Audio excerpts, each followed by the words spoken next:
Hi guys, welcome to Coming Home to Autism.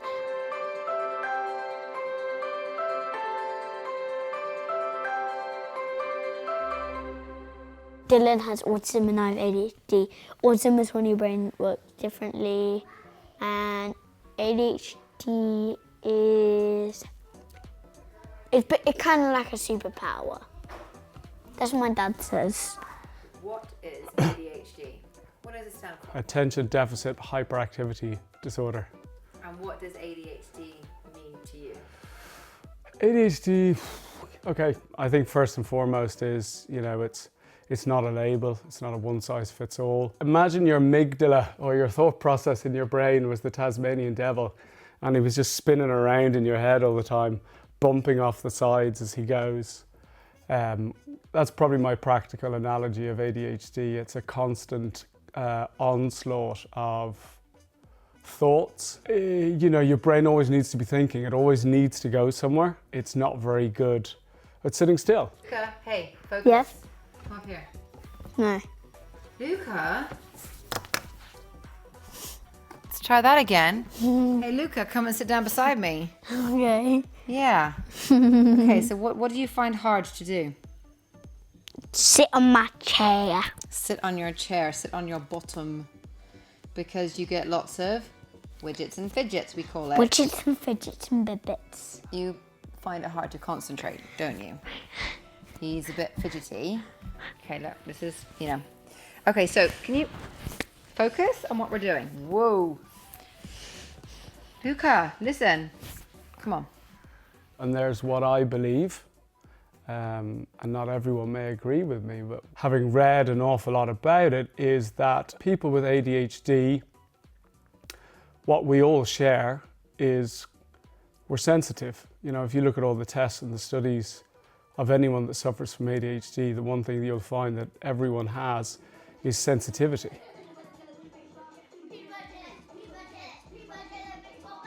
Put on Vivaldi, Four Seasons. Vivaldi, The Four Seasons by Antonio Vivaldi, on Amazon Music. A bit more relaxing than peanut butter jelly, huh? This song is the worst song ever. No, you haven't listened to it yet. This song's better than peanut butter jelly.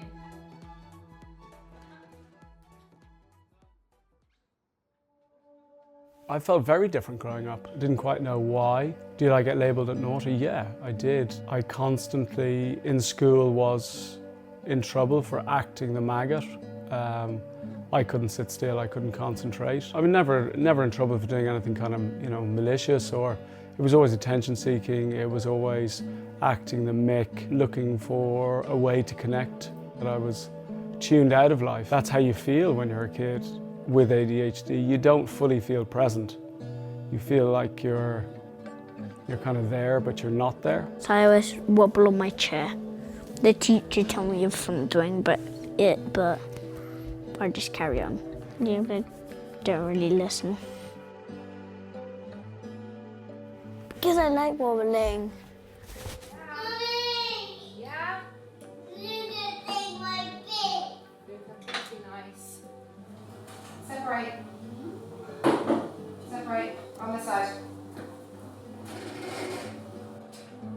Why do we jump around to look for that attention? I think it's twofold. Is one, your ability to communicate is slightly stifled by ADHD. I struggled, and I believe people with ADHD struggle terribly with initial interaction and communication, and thus why you dance around like an idiot, because you're allowing your body to do something that feels comfortable and you can make people laugh, and that becomes your main source of communication. As a child, I was always the first person to do that dare. I had no problem running up, knocking on that door and running off because I got a thrill out of it. It made me feel normal. It was giving you cred, street cred with your friends.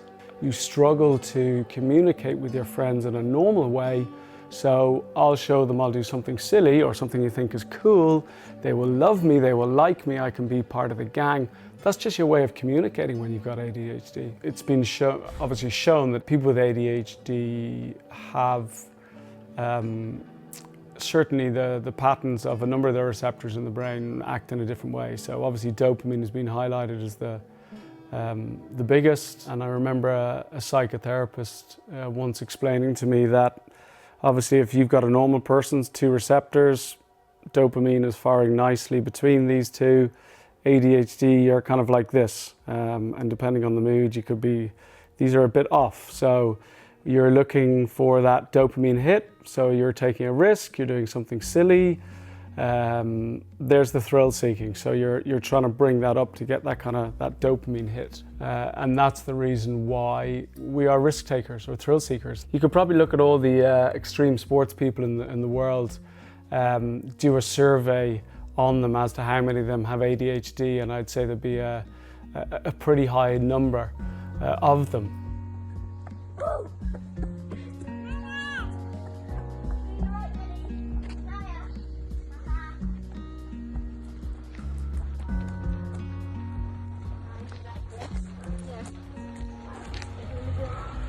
Can you help Mike get on my back? I can run to my home. Yeah, come on. The trail of a person with ADHD is quite often a lot of projects that have started, a lot of projects that haven't finished. You know, you've got a super creative mind.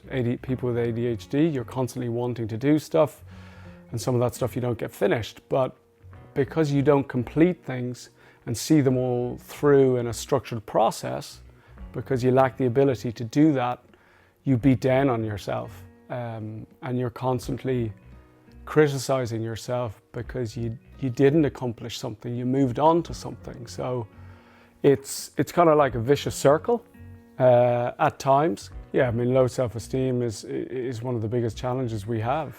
I was reading all this literature on autism, and a lot of the times it was like, that's me. Or some of those things certainly align with me. Dylan's autism has manifested in a vastly different way than my ADHD has or had. But there was a lot of things that were jumping off the page that kind of made you go, I think like that. And it makes you start to ask questions and actually go through the process of getting a diagnosis. So really I have Dylan to thank, because if Dylan hadn't been diagnosed with ASD and we hadn't started looking into it, I never would have found the answers that have helped me so much. Obviously I didn't get diagnosed until what, 3 years ago? 2 years ago? So you're gonna make me say my age on camera now. And I have to say it was a massive relief. That's just answers a million questions that were left unanswered in my mind, and it kind of took a massive weight off. If you know what something is and you can accept it, then you can start to deal with it. I kind of knew, obviously before I got the diagnosis, as you grow up and you get a little bit more sensible, you know, I knew I was hyperactive or had some form of ADHD, and you were putting in place systems and processes to deal with that. But obviously the diagnosis was an absolute eureka moment for me. It allowed me then to tap into specific resources to kind of deal with the ADHD.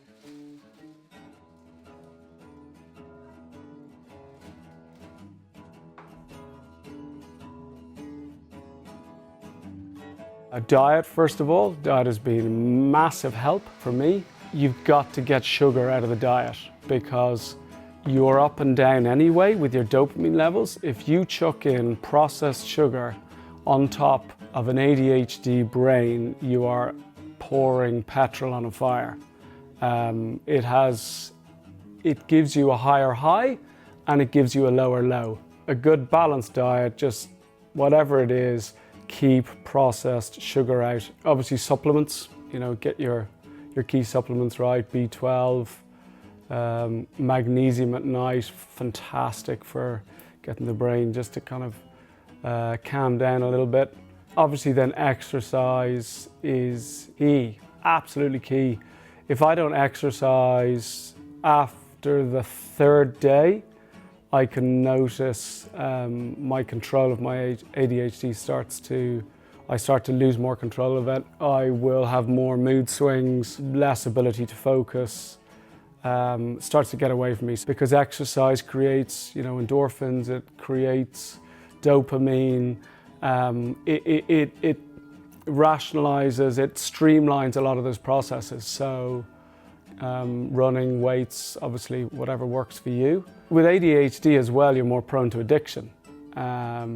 So you've got to get yourself addicted to the stuff that makes you better as opposed to the stuff that makes you worse. So for me, morning routines are massive for me, exercise is massive for me, diet are 3 pillars that help me hold my together, and you'll have to beep that out. Actually, the one thing I didn't mention earlier, meditation. With ADHD, you will probably think it's impossible for me to meditate, and sometimes I still think it's impossible to meditate, but it does have a massive calming effect on your brain and your ability to try and rest your brain a little bit. Meditation definitely helps when the dopamine is down and you can be a little bit more zen about your your response. It's one of the first things that kind of falls away, when you're on a rush day or you're tired or something, and really it should be the first thing that you do. She wants to be famous. Ow. Ow. Stop it now, seriously. Help. This is just about me and Naya. Medication can be good as part of a complete treatment package, in line with cognitive behavioral therapy. You get a lot of these kind of social groups or work groups now with people with ADHD, get together. They share learnings, what works for them, what hasn't worked for them, where they're struggling, and it's a whole network group. So I think that's a key part of, a treatment process. But my view on medication is it's a plaster. You're plastering over the cracks, so you can use it while you're dealing with the cracks. But if you're not dealing with the cracks, there's no point taking the medication. It's a crutch. Medication is a crutch. And I have used medication in the past. I still may use medication if I know that I have a really intensive conference or work period coming that I just cannot risk it not being 100% spot on. I don't think the long term of any medication ideally is a good thing because you're putting a toxin in your body, and one of the things I need to get better at, give up alcohol, is limit and reduce the amount of toxins in your body, because again, ADHD, you're super sensitive to these things, so you react. So there's the cons of medicine as well. I remember a few years ago, they tried me on a neuroadrenaline reuptake inhibitor as opposed to a dopamine reuptake inhibitor. It was awful, absolutely awful. The side effects were horrific. After a few days, I was like, geez, I'm not taking this. Then I tried a more modern version of the stimulant. That had a very, very good effect on getting my concentration levels up. We've talked a lot about the challenges and the downsides of ADHD.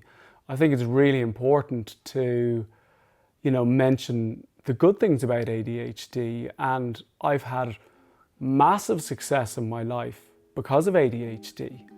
And that is the ability to hyper-focus. So if you find something that you really like or are passionate about, for me that was sailing, You have the ability to hyper-focus, and where you can hyper-focus, you can block out everything else and be really, truly successful at something. So that is a massive skill people with ADHD, with the right help, will be able to do.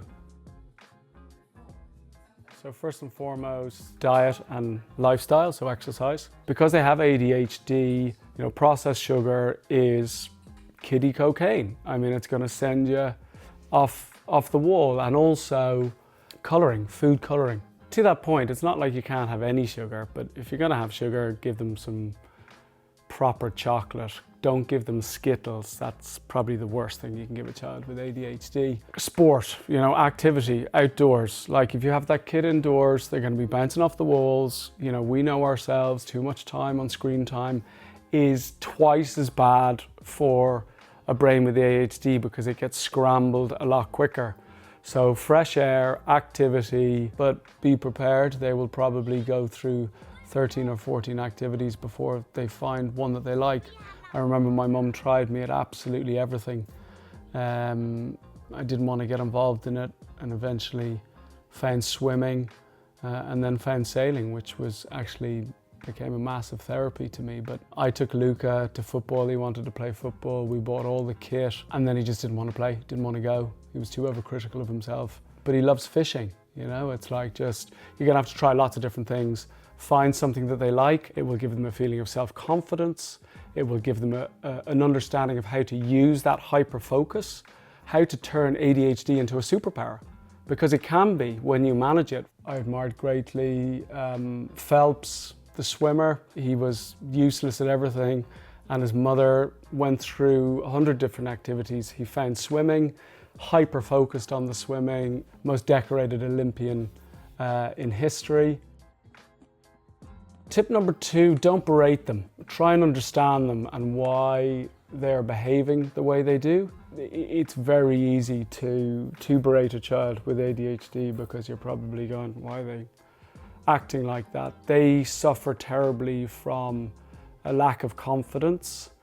Give them confidence where you can, but obviously they need to know right from wrong. But just don't berate them constantly because they will suffer in the long run for it. Luca, I see elements of myself in Luca. You know, he's looking for acceptance. He's a very sensitive child. He's a very loving child. He's a very caring child. So I understand where he's coming from.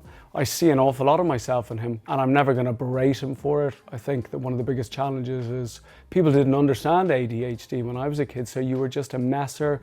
You were just labeled as a little bit dumb. I was constantly outside the principal's office because I was thrown out of class for distracting class. And celebrate it. I think, as I said, there's upsides to it. You know, ADHD can be a superpower, and it's certainly been a superpower, you know, for me through successes in whatever sport and business. So yeah, celebrate ADHD. Channel that ADHD. So obviously Tara asked me to come on and speak a little bit about ADHD today. Hope it's given a bit of an insight and some help. Would love to hear your views on ADHD and also if you have any more questions, if you'd like to hear more about what's worked for me or what hasn't worked for me or our family and maybe some questions about what might be able to work for your family. Would love to help. Let's get the conversation going and thanks for listening. Thank you so much for watching. Please like and subscribe. See you next week. Bye.